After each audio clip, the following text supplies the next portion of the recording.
Unmasking the African truth, the African way, and retracing the steps of gallant African indigenous spiritual heroes and heroines. We speak without favor and we leave no stone unturned. AHV, 100% indigenous African content.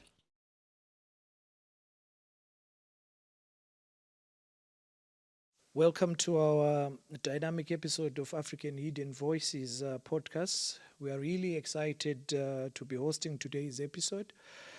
Our podcast is aimed at discussing anything and everything African. We will be bringing in different guests who will help us unpack the different topics that Africa and their people face. My name is Dr. Kumbulani Sibanda. I will be your host today. In the midst of chaotic daily lives, Africans are on the quest of seeking ways that will guide them to their true paths.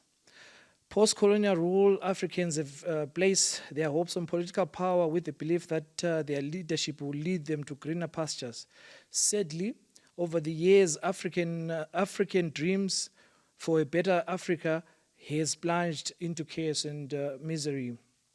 The consensus now is that Africans are looking into the past, what worked for ancient Africans prior to colonial rule, what were the ruling systems, and what was the way of life then, and what is the way of life today. Today's discussion is with my guests, is about spiritual identity, how it was eroded, what it is today. Can Africa move back to the path of enlightenment and infinite power? To help me discuss this topic today, I'm joined by my esteemed guest, King Fazan Ajo. Welcome, sir. Thank you so much, Doctor, for having me. I am so glad to be here, and I look forward to having a very fruitful conversation with you that will not just benefit us, but anybody who is watching us. Thank you very much. Okay, thank you and welcome to our podcast. Would you mind telling us a little bit about yourself? Who is King Fazan Ajo? So my name is King Fazan Ajo, your brother in the struggle. And this is how I always introduce my name.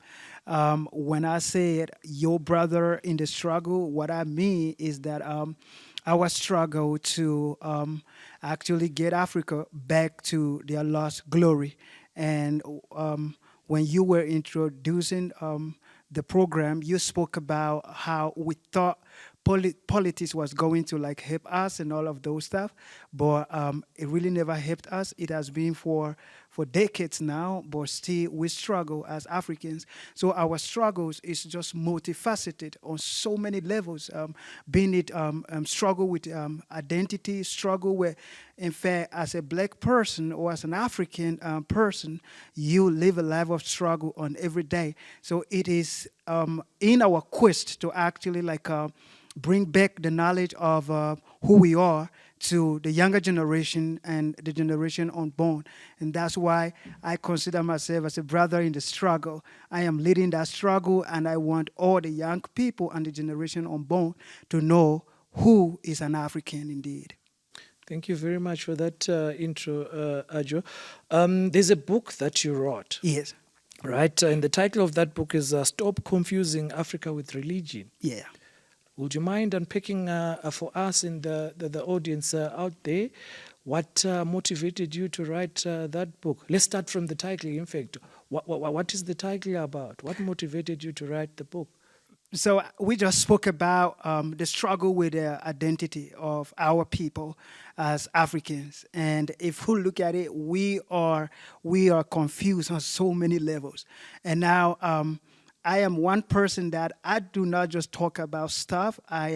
When I see something that need action to be done towards it, I go into it and I work towards it. So now this is it. I grew up in West Africa, where we practice monotheism, the Abrahamic religions, being it Islam, Christianity, and all of those stuff. And you could see the level of confusion that those religions has actually brought on people. The way we think. Listen, the easiest way to confuse a person is to get into their thinking. If I get into your thinking right now, and I begin to program you to think the way I think, you will be confused about your identity as a person. So I grew up in Nigeria, to be precise, and it's the most religious country in the world. Anybody can Google that. And now, the confusion here is that it is the most religious country in the world. And if at all religion was anything very good, that was supposed to be the most great country in the world, isn't it? Because it's the most religious country. But on the other hand, it's the most corrupt country in the world. It's the opposite. It's the opposite.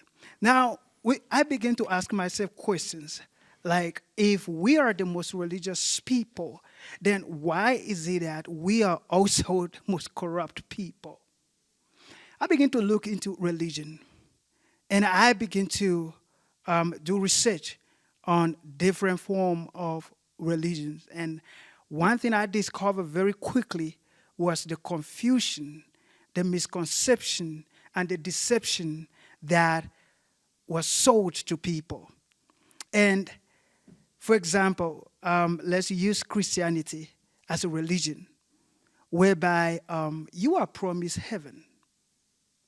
And for the fact that you are promised heaven, whatever the priest said is the truth. You cannot question anything. In fact, if he says that this car of yours, he's the better person to drive it, you got to give it to him. Mm-hmm. You go to West Nigeria or Southern Nigeria, on one street you can see more than 10 churches. Mm-hmm. What does that tell you? It tells you that these people, they are not there for any spiritual stuff. They are there for their business. Mm-hmm. And if you go to the north, where you will see mosques everywhere, these people have been sold a concept that you can die for your God. You should fight for your God and die for him. And the reason why I got so much interested in this and I began to speak about it was for the fact that we were killing one another because of that.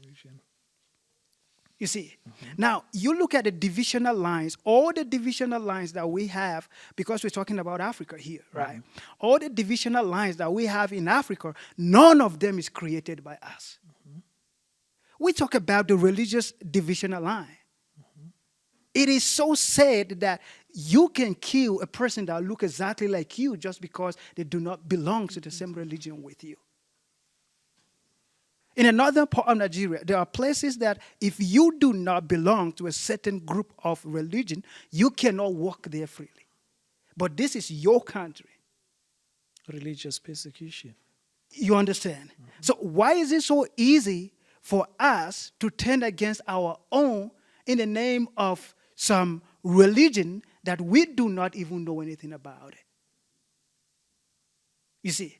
Now, that has become a great confusion that you will see in the same family just because you do not belong to the same religion with some family members. They cannot do anything with you. In fact, you are not worth being part of that family because you made a decision to belong to another religion or shun religion altogether. The poorest of the poor will give their last because some priest or some pastor said so. We keep watching this, and for them, this is just a joke. It is for the people that carry out all of this stuff. For them, it's just a joke because they take advantage of the vulnerable. And why is it that this religion have actually found its ground more in Africa? Every poor person, every desperate person If there is anything that you can sell to them and they will buy immediately, it is called hope. Do you understand what I mean? Hope.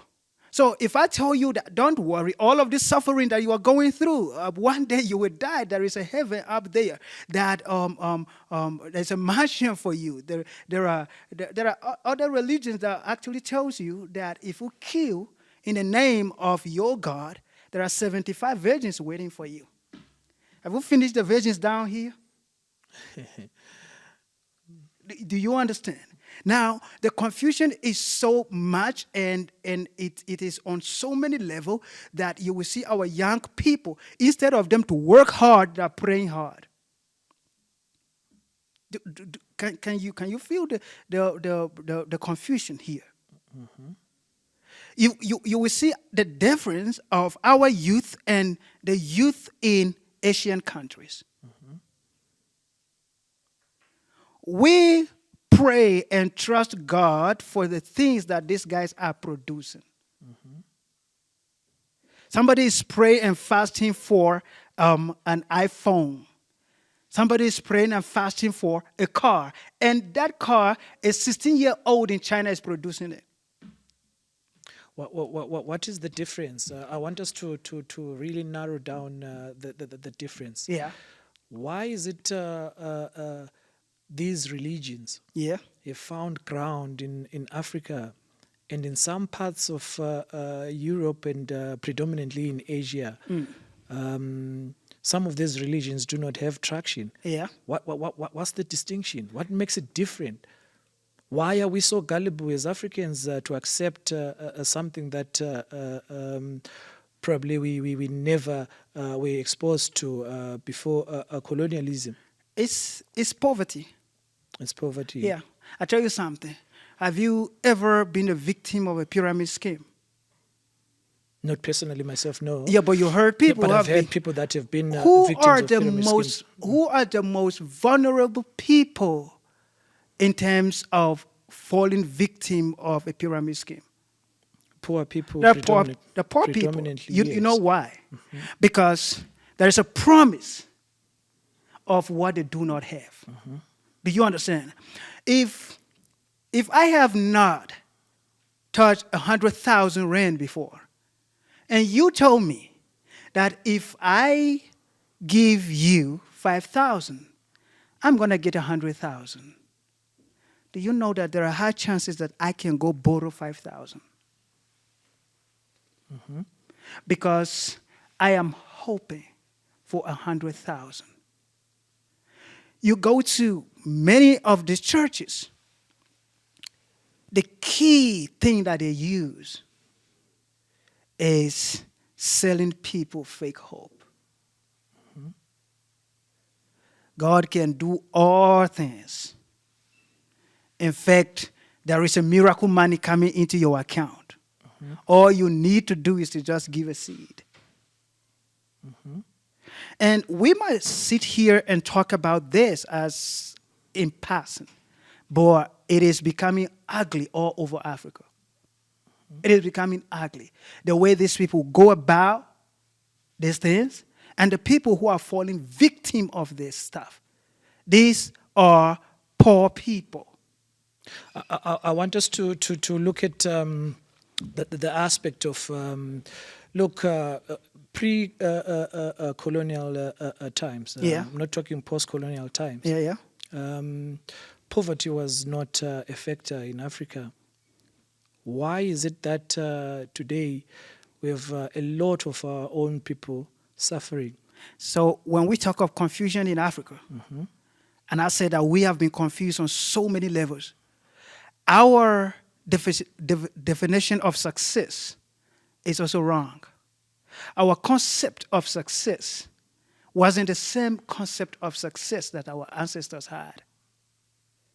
Do you understand? Mm-hmm.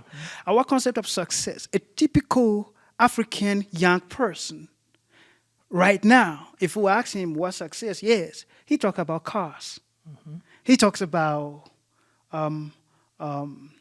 living in a mansion somewhere in Santin or a very rich place and all of that. Mm-hmm. But our ancestors, The definition of success was owning a land. If you have land, then you are rich. Which goes back to the deception of the colonial masters to our people. So even our concept or definition of success is wrong. And that's why people who are actually rich act very poor, to a point that everybody sees them as poor people. Because now they're pursuing a certain ideology of riches, which is not even real. Was it not because we as Africans were taken away from our own ways, our own cultures, our own traditions, and our own spirituality? That aspect of us losing our identity, our spiritual identities, is the reason why we find ourselves in this kind of confusion and a quagmire. I want us to go back. Yes. Right, a step for the benefit of our audience out there. Yeah. There's always you're an academic yourself. Yes. Yes. There's always issues to do with etymology in anything that you're discussing. Oh yeah. It's always important to narrow definitions so that people understand what you're talking about. Yes. I want us to delve into that further. Right. What is the difference between spirituality and religion? Okay, so religion is a system or a pattern of certain rules or practice. For example, the people that practice monotheism, they have their activities. There are things that you should do, there are things that you shouldn't do, there are things that, all of that. And it is mostly about the external connection. Understand what I mean? There is a God, there's a big man out there watching whatever I do and all of that. And there are certain rules that govern the system. For example, in a Muslim religion, the number of times that you should pray a day and all of that. We have different forms of religion. I was discussing with you earlier, and you told me that yours is not religion. But if we look at types of religion, it falls under types of religion. You have monotheism, you have polytheism, you have indigenous beliefs, religion. And all of this religion, they follow certain rules. You understand? Something that rules that are based on a certain set of dogma. Dogma, yeah. One, and also there is a book. Exactly. Right? Yeah, in every religion, there is a book. There is a book. There's a certain rules, certain doctrines that you need to follow. Exactly. That if you then distinguish that from African indigenous spirituality, yeah. There is no book in African indigenous spirituality, and there's no set of dogmas that is followed in African spirituality. So that sets it apart. And there's also confusion out there with a lot of people that confuse African indigenous spirituality with African religion. Okay. Right. Yeah. So remember, I said in anything that you do, it's always important that you look at etymology. As an academic yourself, you know etymology is very important. Yes. Where do these words originate from? For instance, if we talk of religion, it's a Latin word. It's derived from a Latin word, religio, meaning to bind. Right. So you're binding somebody to a certain set of beliefs, to a certain set of dogma. Exactly. So the argument will be, in Africa, there is no dogma, there's no religion. Okay. We cannot talk of a religion in Africa because we don't bind ourselves to a certain set of dogma. We actually follow African indigenous spirituality. Then the next question probably will be, our audience will ask, what is spirituality? Spirituality is derived from the word spiritus, Latin word spiritus, Oh, yeah? meaning breath. So there is a cosmic connection between an individual and the spiritual world. Exactly. That's where our life form comes from. There's a cosmic connection between an individual and the spirit world. So the spirit world communicates with us. We don't subscribe to a dogma. We don't follow a text, a religious text. So we cannot therefore say there is religion in Africa. Categorically, looking at the definitions of what spirituality and religion is, there is a distinction. There is no religion in Africa but African indigenous spirituality. There's a lot of evidence that bounds to support what African indigenous spirituality is about, or just spirituality. Okay. You mentioned the aspect of religion in Nigeria. That is like fast food outlets. Every corner there's a church.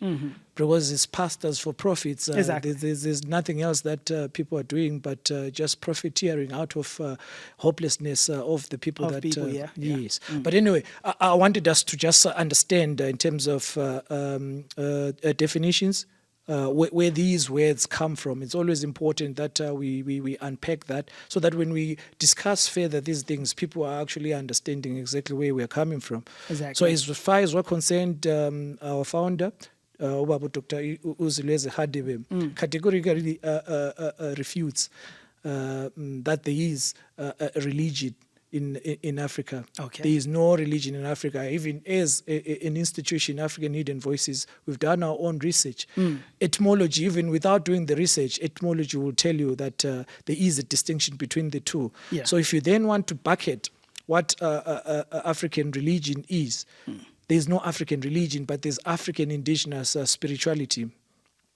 So, but going forward, I wanted us to discuss, your book. Okay. Now that we've set the tone in terms of what African indigenous spirituality is and religion. Yeah.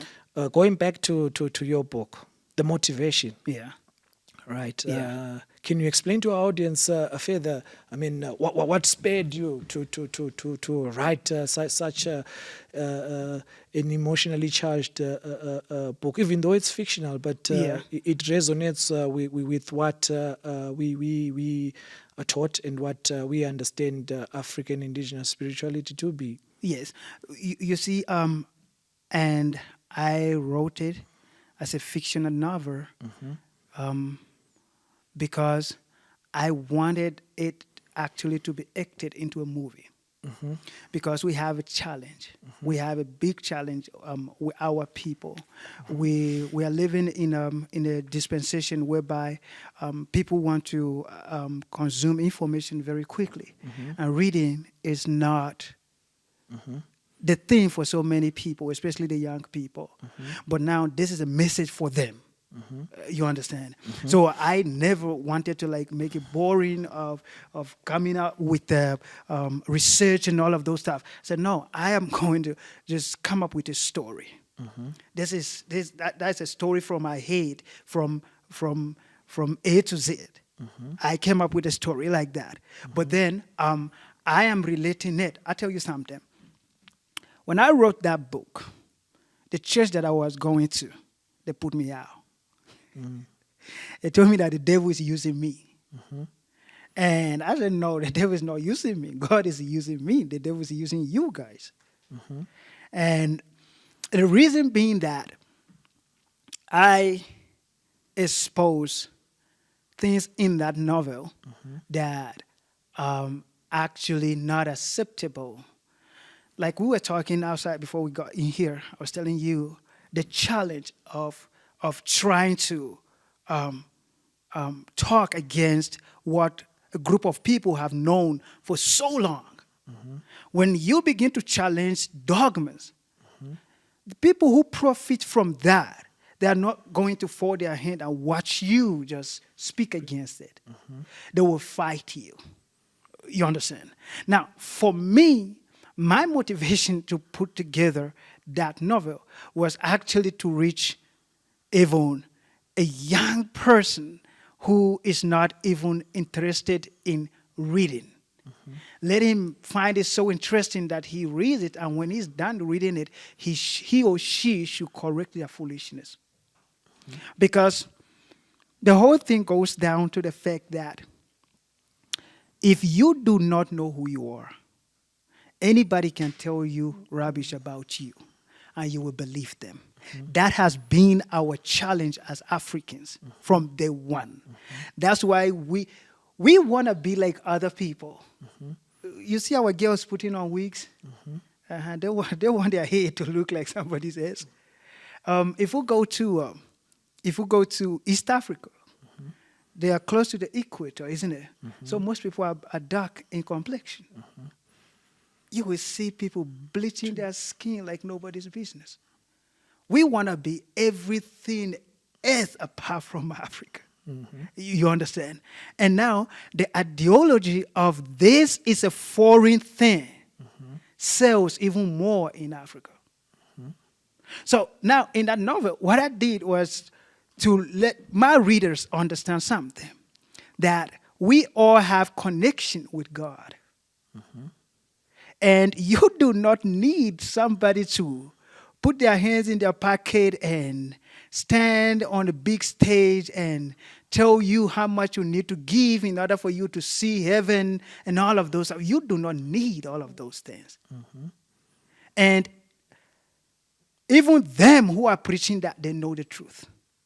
And that is where it's even bad. Because the person who is doing this knows that he's deceiving you. But he knows that, I was about to use vulgar words. So I don't know how to put it. He knows that you are dumb enough to believe him. And he will continue to do that so far as you are not willing to learn. You understand? So step by step, I brought the story of a young lady who contracted an incurable disease known as sandylococcus. All of these are just words from my head. So sandylococcus, and she is actually desperate to live again. And the parents are desperate. But then remember, medical sciences could not help them because there was no cure for such illness at that time. And the parents were on a mission to get a pastor that will heal them, that will heal the child. And you got to know one thing. If you are looking for healers, if you are looking for pastors that will promise you healing, you can have thousands of them. But the question is, will they really perform the miracle? Okay. Interestingly enough, I want us to discuss that further. Yeah. Because what we have come to understand as miracles, especially in the religious domain, might not necessarily be miracles according to what you put down in the novel. Exactly. And the journey that Aisha took up to her recovery, and predominantly her parents being Christians, they went the journey, they walked the mile in order to look for answers or a miracle. A miracle. So according to you, there's no miracles in religion. So you got to understand the religious miracle. The miracle in the religious term is what defies the laws of nature. That's a miracle. You understand? But if we look at miracle, for me sitting here is a miracle. The physiology of a human being is a miracle. You understand? So in the book, Aisha's parents were looking for the miracle that defies the laws of nature. We know if I stand up here and I spread my hands and I begin to fly, I just defy the law of gravity. We've seen a lot of charlatans doing that, staging those kind of actions. Yeah, Yeah. yeah. So, but then in that book, I explain about a magician who was giving his magic tricks to some pastor who was doing it in the church, and everybody was so massaged and all of those things. So what I want my readers to understand is that miracles happen every day. It mustn't be a miracle that defies the law of nature.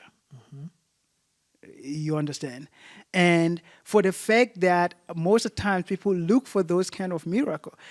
For example, I am not working, right? I am not doing any business, but money is coming into my account. Miracle money. Miracle money. But then, according to the law of nature, if I am getting money without working, if I'm getting money without rendering any services, then I'm a thief. It's not miracle money. Logically, it is not miracle money. I'm just a thief. You understand?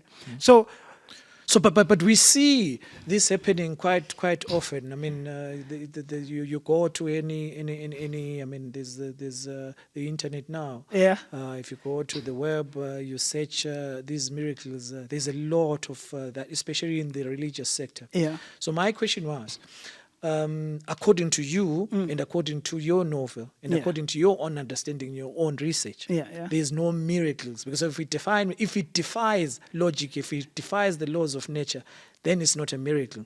No, like there are instances that laws of nature were defied. You understand? I cannot sit here and say there are no miracles of that kind. You understand? And sometimes our understanding as people living in the human form will be limited to explain that. But here is where the challenge comes. When somebody tells you that I have access to these miracles and I can give them at any time I wish to give them. Just like you said, you see a lot of them on the internet and all of that. The question is, are they real, or you are seeing what you want to see? So I want us to explore that further. Yeah. Right? Because you have, for anything that exists in the cosmos, Yeah. there is always an original and there's always a fake. The fake, yeah. So how do we identify the original ones? So for me, and distinguish them from the copycats. So here is the thing. I think that no human being is a custodian of those kind of miracles or those kind of acts. I will consider it fake when you has monopolized this and tell me that you are the giver of those miracles. Do you understand what I mean? For example, there was an incident because most of the time these guys, they go extra mile to make us believe these things. Like people being paid to come and act. Somebody can close their eyes and act as if they are blind. And then so if they have been paid, there is no miracle there. No, that's not miracle. This is them being paid. These are actors. These are actors and actresses. You understand? There's a script that they're given the script prior that to has been given to them. Like there was a guy there, never practiced his script very well, and the whole drama or the whole movie that was put on for people to watch went sideways. And he now said, "No, man, you guys have not paid me. I'm not blind. I did the last week. You guys never paid me. This week, I'm doing it again. Like, I am not blind." So what am I saying? if you see a person that monopolizes this and say that, okay, cool, I'm the giver of miracle, which is what we see every day on this internet and all of that. Somebody standing on the stage and telling people that all you need to do is buy this bottle of water, buy this bottle of oil, and all your problems will be gone. That is not right. And logic should tell you that that person is just marketing himself. There is nothing like that. So if the law of nature are being defied, then it's not that they happen all the time. They happen in few cases. Okay. There is always, like I mentioned, there is always going to be people that will try and do things ordinarily that other people would not do. They'll go an extra mile in order to earn an extra buck and do things that are out of the ordinary. Some of them is for profit, some of them is for clout. But there are genuine people out there. Exactly. Right. So I want us to look at the issue of are we saying that there were no miracles that were happening prior to colonialism, prior to the advent of religion in Africa? There were a lot of miracles. I tell you about my culture, where we could do a lot of stuff that people can only imagine, but our people were doing it. And I have witnessed some of them. I have done few of them.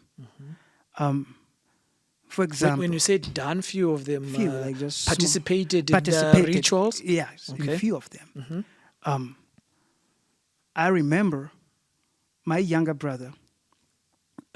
We went to, you know, Scorpion, right? Yeah. So, so we acquire powers from this old lady that there is no scorpion that will sting us. Even if I hold it, I play with it, it is not going to sting me. But if you do not have that power, it will sting you so bad. And I have played with scorpions. When we go to the field and all of those things. And a kid that is not having those powers is not allowed to touch it. It's a very poisonous stuff. So, and you will see our mothers, the person that is not having a child, like suffering from barrenness, will go to what do you call them here? A herbalist or what? But then they'll go there and they'll explain and the sangoma, or something like that. But my challenge is that why do we give them names that people are scared to identify with them? Because like this guy's miracles were just so quick and so real that you are not even going to have a room to doubt it. Let's say your wife is not having a child. Just take her to the place and they will just talk to her and explain to her, just give her some herbs to take. And you will see that the following year the woman will be pregnant. So if I sit here and I say there were no miracles, there's just a lot of them. You see. So there will be, I'm just trying to say just few, like my people who are watching me shouldn't get angry at me for selling out some of the facts. So it's telling the truth. Yeah, yes, the As truth. it is, yeah. So there will be something like tornado, that kind of wind, and my grandmother would tell me that people are going to Ugbe. So Ugbe is a spiritual region of our community. I am from the Tiv land, which is almost northern part of Nigeria. So she would tell me that people are going there. And I was like, okay, cool. But so are they being transported by this whirlwind? By that wind, yeah, to that place. And I would think that she's just saying stuff. And she never took time to like explain to me. So I used to keep my father's goats and look after them. I would take them out to go eat and all of that. So anytime I go to the bush, I would meet this older man, and that man was having his farm just near the field that I was taking my goats to. And anytime I have opportunity, and most of the spiritual stuff I knew as of that time, and I still know to today, was shared by that man to me. And he now explained to me what my grandmother was saying. And he told me that if we get there, there is a side for good, there's a side for bad. Now, some people will get there to take only bad things. And some people will get there to take good stuff. Some people would take riches. Some people would take charms that will harm other people. And he would tell me that actually people have the powers to kill other people. And he would tell me about the power of enchantment, the enchanting and all of that, and the power of divination. He would tell me, and he would actually show me how these things are being practiced. You understand? So if I sit here and tell you that I have never seen miracles, or miracles never happened, they've happened. I've witnessed where by the way, the name King was given to me by my great-grandmother. So I have seen where she comes out when the rain was refusing to stop. And she called on the names of these gods. They say, I want to do Yoko, I want to do Bavijua, so she would make these incantations and take a coal, like a charcoal, and throw it outside. The rain stops immediately. She does that not once. Anytime the rain is refusing to stop for us to go to the farm, she would do that and the rain would stop. Will she call on the rain again if there were no rains? No, she never called on the rain. Okay. Yeah, but then the old man told me that there are people that call on the rain to come. And he told me that there are people that will actually seize the rain from coming.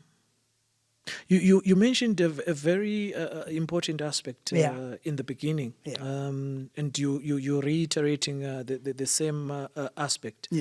Monotheism versus polytheism. Right. In religion, we know it's monotheism, the belief in one supreme God. But you are mentioning that your grandmother will call on the names of different gods, which is polytheism. Would you mind explaining or elaborating further on that aspect? So religion also practice Hinduism. They practice polytheism.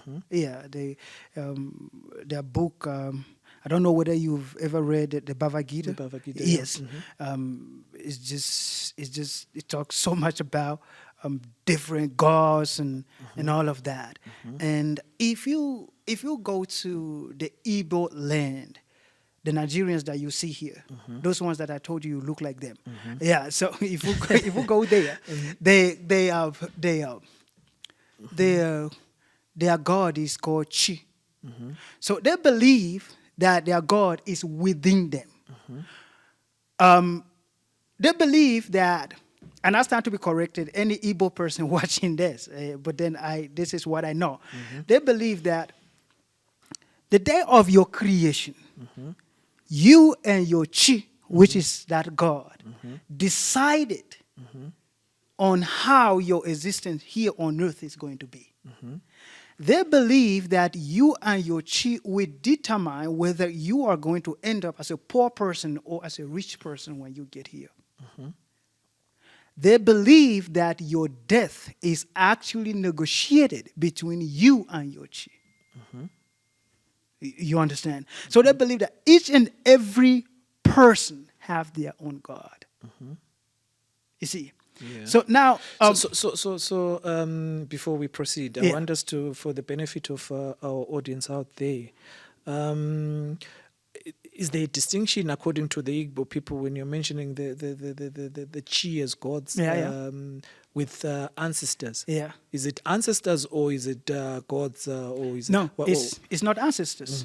They believe that this chi created them.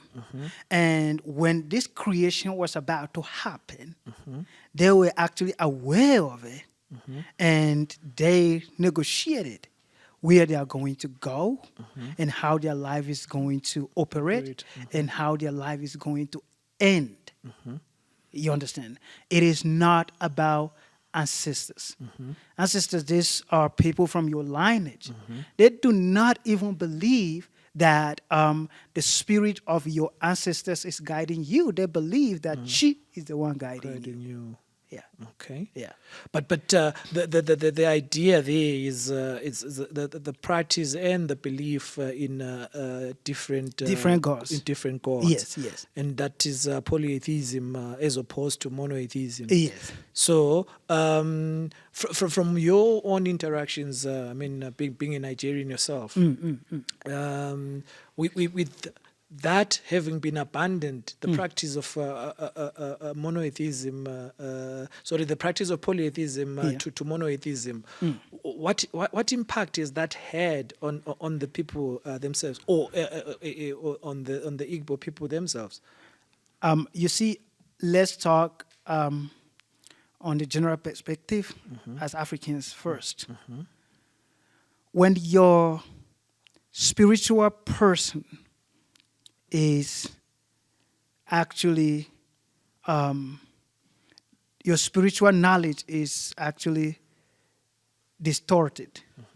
What will happen to you as a person is that you will have challenges with self-identity. And you will see that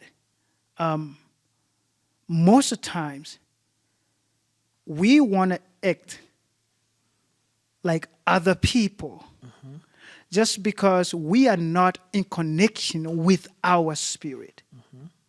So if we look at a human being, it's the spirit, the soul, and the body. The body answers to the soul, and the soul answers to the spirit. And immediately, this spirit is confused.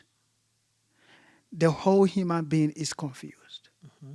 So the worst thing that was done to us as Africans was the confusion of our spirituality. It's not just a certain group of people. All over. Because immediately I am confused about my spirituality, I am automatically confused about my identity. You understand? So all over the continent, the confusion still remains. I don't know whether you know anything about the Ethiopian people. So when we talk about, in one of my books called Christianity is Not a White Man Religion, the worst thing that was done to us, it wasn't that they introduced religion to us. They introduced religion with their culture to us. So when somebody said, I'm doing a white wedding, to them they're doing a Christian thing. But that is not a Christian thing. That is a European thing. So because these things were actually together with the religion that they brought to us, what happened is that we're so confused to a point that our practice, our cultural practice, are considered to be evil to other people. You understand? So in my book, the one that we're discussing now, at long last, when the cure for Sandilococcus was found, it was actually a herb. A herb, yes. You understand? But now this was a herb that some people feel like, no, it's not a Christian thing. We should not take it. So now when a human being is confused to a point of denying himself, then that is the biggest challenge. So just look at it. What is wrong with the hair of our girls that they do not want to put it. They want to put Indian hair on their head. What is wrong with it? It's just a concept that this thing of yours is not good enough. And when you believe in that, then you begin to look down on you. See, it is simple. The only time that I'm going to look down on you is when I stand up and you refuse to stand up. That's when I'm going to look down on you. But if I stand up and you stand up also, we're going to look each other in the face. Yeah. And rise to your greatness. Yes. Rise to your greatness. So we're still talking about the pharmaceutical company. What is wrong with our own way of medicine that we do not trust it at all, but we trust the Western medicine 100%. But if we're logically thinking, who told you that I can give you a medication that will cure your sickness forever and not allow you to come back? What is happening to my business? It's profits. I mean, then a big pharma is going to lose a lot of money. Going to lose a lot of money. So how come we do not believe in our own medicine, but believe in this medicine that actually is the one that we should not be believing in it? We saw this happening during COVID, during the hard lockdowns. I mean, most of our traditional healers and sangumas were not allowed to see people, to partake in any rituals. But we saw pharmacies, the discounts being opened to people. So as you're saying, I mean, it comes with a colonialization came with a certain culture and way of doing things. If I'm going to be going to a pharmacy, I'm better off than somebody else who goes to consult a sangoma for herbs. Exactly. If there is a person that you cannot help, and I am the movement I am pushing called the 21st Century African, and we establish our presence in high schools like clubs, isn't it? So somebody asked me, said, why don't you get this in universities? I said, no, I'm not doing that. Because if there is a person that you cannot help in the African community, it's a colonized mind. A mind that is blacks. Yes. A mind that is colonized, you cannot help them. In fact, whatever you say doesn't make sense to them. In fact, you are the foolish one. But isn't it then incumbent upon us as people that are now attuned with our spirituality to go out there and really try and change that mindset to people? Yeah, so there is a saying in my language that when the stick is dry, when you try to bend it over, it's going to break. But when the stick is still fresh, it will bend over. You understand? Yeah. That's why I believe so strongly in reaching. I remember we're launching our campaign in Tembisa. And the oldest there was 20 years old. And when we were doing our pledge of I am a 21st century African, and I spoke to these young people for 1 hour, 30 minutes straight. And none of them were bored. And when we were doing the pledge, I am a 21st century African, when I was watching that video, the passion that I saw in their eyes gave me motivation to do it even more. Because I believe that those are the people that need this kind of message. Those are the people that actually will if their thinking is liberated, Africa will be liberated. Yeah. Okay. So I know that we are to go out there and tell people, but then in order for us not to waste too much energy, we should know where to go. Not just everybody, because a colonized mind, when you begin to tell them about who we are as Africans, they don't even want to believe you. Their prefrontal cortex is damaged. And it's so true. It's damaged. That is, it has been reprogrammed, and it's so sad to say it, if you want to control a human being, do exactly what they did to us, and you will control them 100 years to come. Can't you see what is happening now? All the colonial structures that we have in Africa are being controlled and maintained by people that looks like us. Yes. It's a simple. It's a simple thing. Like, you just have to like think 100 years from now what is going to happen. Any group of people that have audacity to think not just for tomorrow or not just for next year, but for what will happen in 50 years, those are the group of people that will eventually take over. The era of silent oppression. Exactly. But what do we need to do? I mean, look, we're talking spiritual identity here, Yeah. right? As a people, right? We need to go back to our own identities, identify ourselves as Africans, and actually embrace our spirituality. So what needs to happen according to your own understanding? I mean, look, we practice African indigenous spirituality, which for us is a springboard towards regaining our Africanness, Yes. and understanding exactly who we are. Yes. Yeah, our founder, Dr. Uzuleze Hadebe, says it's the era of restoration. His mandate is to restore Africans back to their own roots. Yes. So with that message, what words do you have to tell our audience out there in terms of that mandate itself? Do you resonate with the mandate, or you say no? You have a different perspective in terms of that. No, I totally agree with it. You can fool people, but not forever. And I feel like the time for our liberation is now.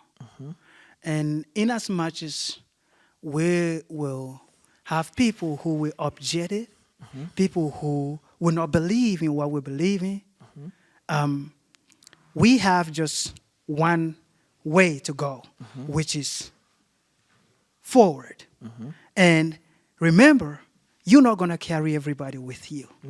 But at the end of the day, like what I always say, there's voices that you consider to be noise and meaningless.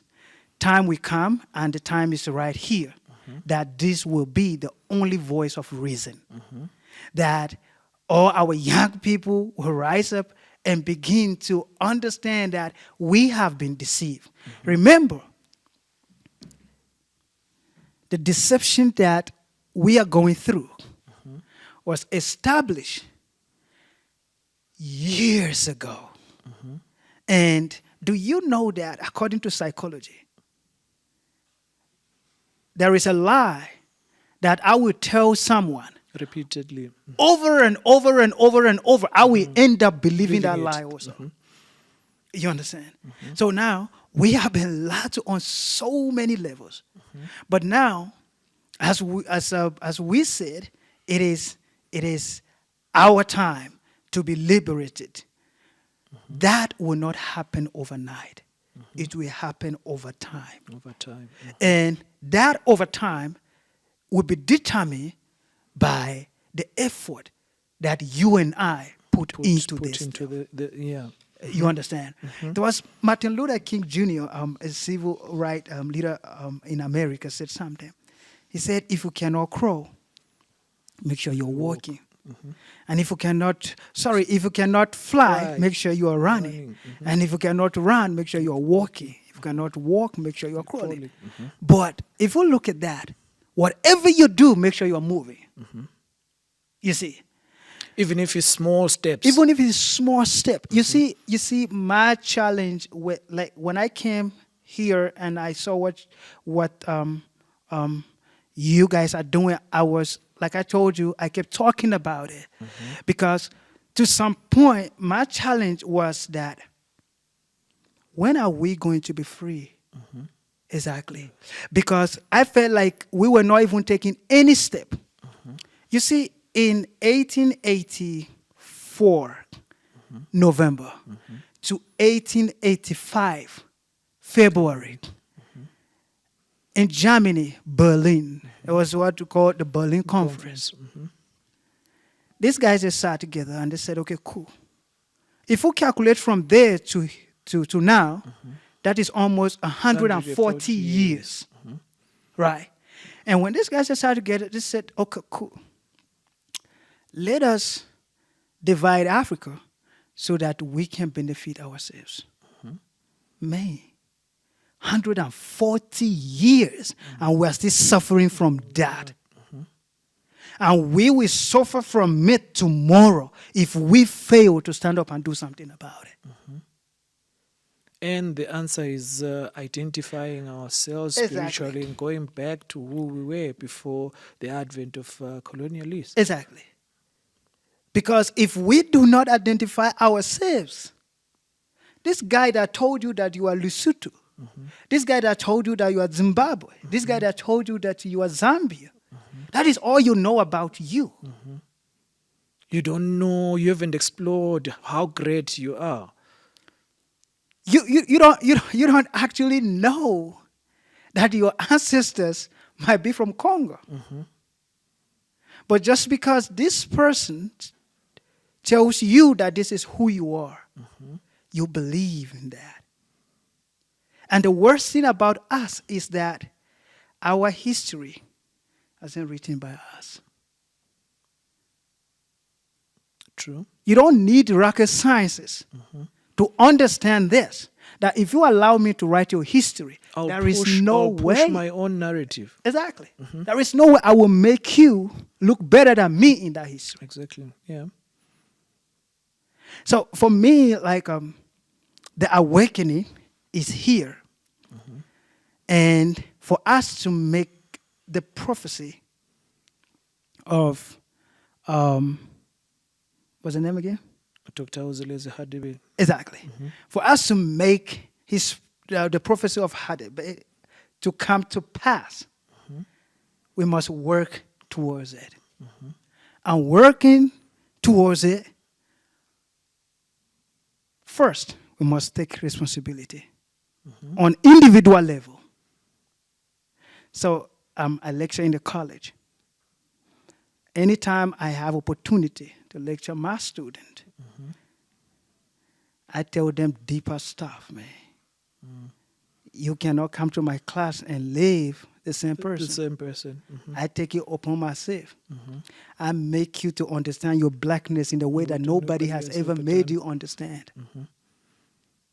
You see, so on the individual level, let us be able to push the ideology.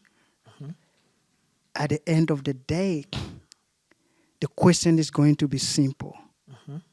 What have we done to help the unborn generation and the generation after us? Okay. All right. I think any parting shots from you, Mr. Ajo, for the benefit of our audience watching us? So my hero, the late Nelson Mandela, said, it is in our hand to create the society we want to live in. It is in our hand. You cannot. It is 100% our responsibility to create the Africa of our dream. Nobody is coming to save Africa. Forget about it. Europe is not coming to save Africa. America is not coming to save Africa. If we do not get up and save ourselves, anybody that comes to partner with us, they are not coming to give, they are coming to take. It's just very personal for me when I talk about this stuff. I stop there. Thank you very much. Yeah. Very impactful, emotive words that you're saying there that resonates with us as well. As we wrap up our podcast today, we invite our listeners to subscribe, like, and comment on this episode. We extend our gratitude to our guest, King Fazan Ajo, for sharing valuable insights today. Join us again next time as we tackle other important issues that affect African societies. Thank you for tuning in. African Hidden Voices podcast. Don't forget to subscribe, like, and share.